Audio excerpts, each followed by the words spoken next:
the worry was actually whether Ramana would kind of, take the film with him. So how do I kind of balance him out with Mahadeva?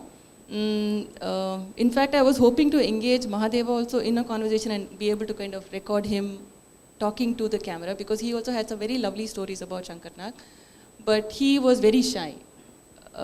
So every time, in fact, all those I didn't know if I would be using those sequences where the whole auto is getting done up, but every time I went with my crew and hoping that he would talk, but he never did.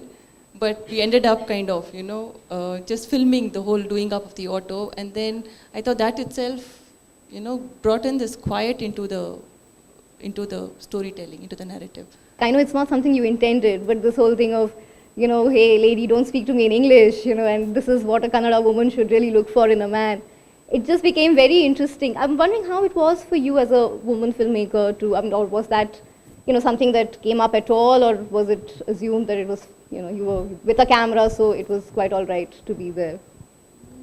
I don't know how other filmmakers feel, but I don't think for me gender came in the way of my relating to the auto drivers, honestly speaking. Maybe experiences have been different, but it didn't. I wasn't self-conscious about it, and right from start, for me it was a very, it was a very equal relationship that that even when I spoke to them or they talked to me, I just felt very equal. Yes, we do talk about, us being coming from a different cultural background, but I don't know, that didn't seem to come in the way for me, and I don't know if they would have shared their experiences any differently if I was a male filmmaker.